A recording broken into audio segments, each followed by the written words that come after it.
Okay, this is going to be a little bit different for me. Instead of just shooting a video, I'm actually going to use the program Nimbus to do a little surfing on my Tom's Big Spiders blog. Now, the reason why is I've talked to a lot of people through YouTube lately. The YouTube channel has kind of really been blooming, which has been fantastic. And I've gotten some emails from people asking me some husbandry tips or whatnot. And a couple of times I've sent links to my blog, and the responses were, "Oh, I didn't even know this was here," or in one case, "Oh, I didn't realize you were the same guy." So I figured, considering I started off with the blog and have gravitated over to YouTube, which I'm absolutely loving, and I do feel that there's a use for each, I'd spend a little bit of time just kind of going over the blog and kind of why I create it, what it's there for, and what I've got going in the future. Just to start off, the blog originally was just me kind of getting out some of the tarantula information that I was basically bombarding my poor family with when I got back into the hobby big time and started doing research. I would literally spend all my free time researching tarantulas, and my poor wife Billy, who's a saint, would have to listen to it incessantly. We take our dogs for 3.5 mile walks every day, and a lot of the walks were just about what I found out and what species I want to get and things of that nature. So I was speaking to another keeper at one point who started a blog, and I'm like, "Oh, I'll start a blog. It'll be fun. I'll just post up all the stuff that they're probably getting sick of hearing." And so the first posts were things like, "Oh, look at my M. balfouri molted," or "This spider did this," or "This spider's digging a hole." They weren't very informative, and they were just for fun. Well, little by little, I actually started getting a view here and there. It was hilarious the first day I ever got a view on the blog because I honestly didn't think anybody knew about it. And I thought maybe my wife was the one that checked it, but she wasn't. And then it went from, like, 2 views a day to 4 views a day to 5 or 6 views a day. And as the blog grew, what ended up happening was I was spending so much time working with these creatures that I was starting to find some legitimately cool stuff that I wanted to share with people. So it turned from less of just a, "Hey, fun, here are my tarantulas," to, "Here's some stuff I figured out, and here's how I do husbandry for them." I kind of wanted it to be a place for people to go to that were new into the hobby or that had questions and that weren't too intimidated by some of the forums, because they can be tough places for people new to the hobby to spring questions. We always like to talk about in teaching, the fact that there's no such thing as a stupid question, although that's been disproven sometimes in my life. For the most part, when it involves tarantulas, there is no such thing as a stupid question. People come in with various levels of knowledge, and they need to be able to go and ask questions, even if it's something simple as, "Should I include a water bowl, or should I get this spider first?" And I think people get overwhelmed sometimes on the blogs because on the forums, because they can feel attacked when they come up with questions. So the blog kind of turned into a place where anybody could go, no judgment. If you have a question, ask. I've heard some of the questions a million times. I don't care. If I'm helping somebody out, great. So I figured it'd be cool to kind of point out some of the things I have on the blog that people that are on YouTube, that follow me on YouTube, might find interesting, might want to read. And I will be posting this on the blog to point out that I do have a YouTube channel, because some people on my blog don't realize that those videos are mine. I had somebody the other day like, "Oh, I didn't realize that was your video link you sent me." So just to go through a couple things right off the bat, beginner guides is a section that basically covers what I would like to think anything a beginner would like to know about the hobby. So best beginner tarantula species, this has turned into a huge article for me. I do try to revamp it every several months when I have new information. It's a work in progress. So for example, Euthyllus species red was originally my top choice. Now I've noticed with some of the fasting tendencies they have, it can cause people some stress that are just getting new to the hobby, just getting into the hobby.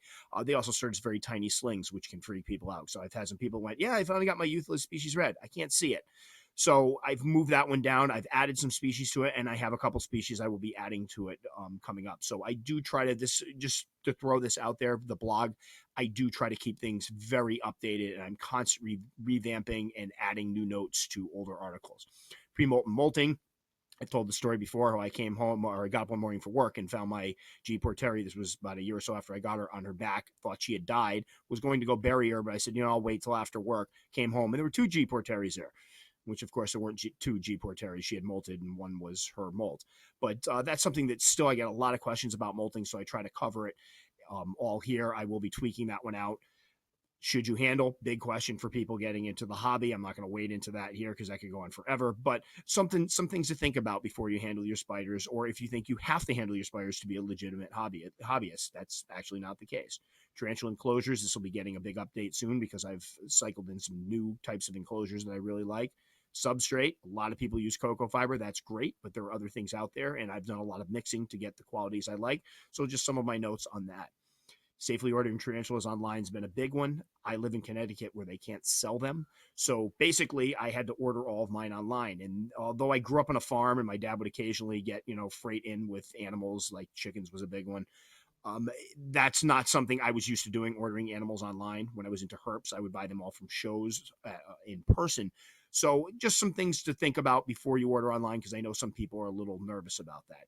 Temperature and humidity for teas. My God, I wish more people would read this, because I get a lot of questions lately about humidity and how to keep the quote unquote, and I'm making the air quote signs, perfect humidity and temperature. And I tried to cover my theory on this here. It's tough for people to ignore those horrible care sheets that are out there, but you need to start ignoring them and talk to some people that keep them. Feeding your tarantula, some food choices. This needs to be revamped because I have a bunch more types of roaches that I'm keeping. Sexing your tarantula bites. Power feeding tarantulas, because I have a lot of people, when I suggest that they can feed their slings more than once a week, tell me, "Oh no, I've heard that power feeding is really bad and immoral." It's not. My feeling is you want to get your slings out of that sling stage as fast as possible, just because they tend to be more durable as juveniles. Tarantula scientific names, had some fun with that. And the issues with T-care sheets. My God, if I could take every T-care sheet off the web, I probably would. They drive me nuts. I can't tell you how many times I'm talking to poor people who have been led astray from poor husbandry care sheets that just, I don't know who writes these things or where they get them from, but they really are kind of the scourge of the hobby. Not to say there aren't some good ones out there, but I encourage people that instead of looking at care sheets, find somebody that keeps the tarantula and talk to them. Shoot an email out, shoot me one, go onto Arachnoboards or the Tarantula Forum, shoot something out there. These people will give you the real information.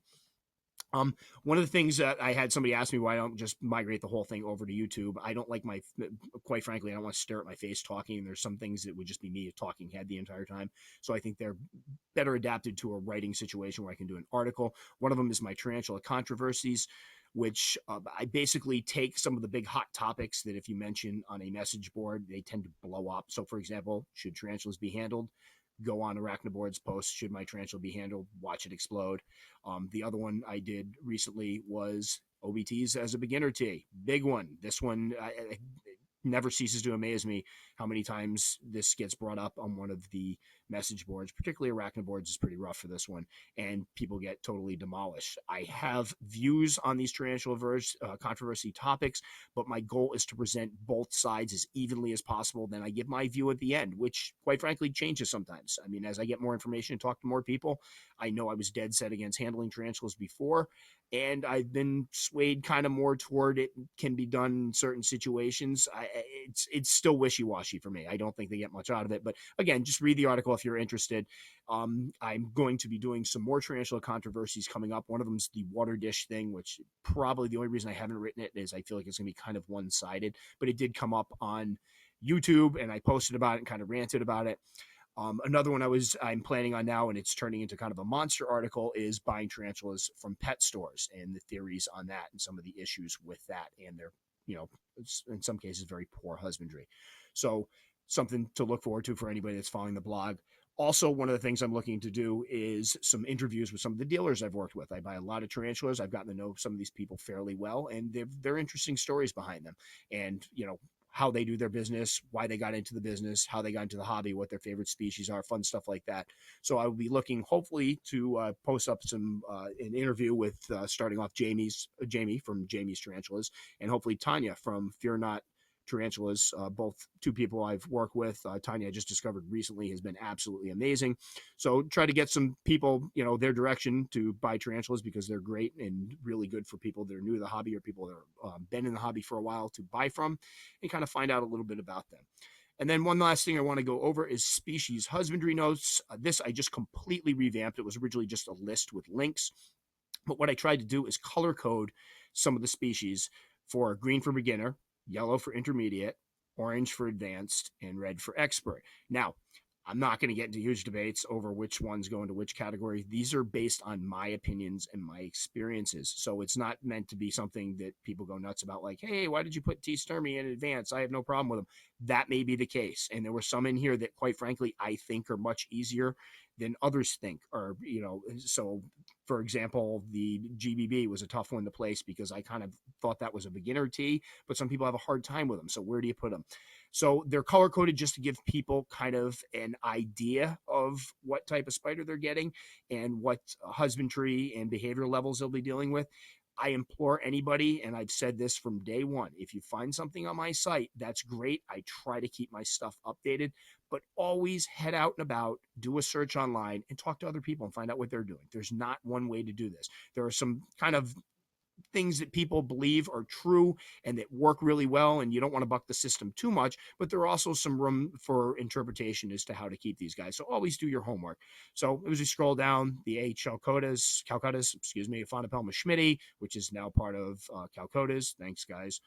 Aviculated versicolor, you can see the different colors, but I try to Chilobrachys would be in the red area. These guys can be pretty fast and have a bite. I guess I did put this one in Chromatopelma Cayenne pubescens. I did put that in beginner, but just trying to color code them. If I have a blog written on them, the link will go to the blog, and the blog has links to all my videos I've done on them. If I don't have a blog currently on them or an husbandry article, then it'll go directly to the YouTube. So again, just trying to show off some of the features. I am going to be doing a massive revamp and trying to tweak this so that information is easier to hide. For example, there will be a tarantula controversy section up here. And I always welcome anybody that has any ideas for how to, for articles or any husbandry guides or anything they'd like to see, or if they have any ideas of how to organize better, please shoot me an email or drop me a line or respond in the messages section. I'm always trying to make this one better, as my dog barks in the background, a better place for people to go to, an easier place for people to go find information. So again, little different. I'm glad I got to use this new program to try to record, because I'm about to go do some shout out videos. I'll be starting those up pretty soon, and this will make it a lot easier to go and do the shout out videos, so they'll be a little less boring. But again, Tom's Big Spiders, my blog, it's designed to work with YouTube. I will be continuing to work on each. YouTube's been overwhelming because I literally just started trying to promote that and get that going in October. Before that, the videos I posted were more just to supplement Tom's Big Spider. So if I was doing an article on molting, I would put up a molting video or something like that, and it was more to supplement. Now I've been working on YouTube. It's been fantastic. So I'm really kind of finding a new home over there and reaching more people and meeting some really cool people. So again, Tom's Big Spiders, the blog, for anybody interested. You can sign up if it's something you think you'd want to get emails telling you there are new stuff, there are new articles out, and hopefully this summer we'll really get this thing rolling, get some new content on it.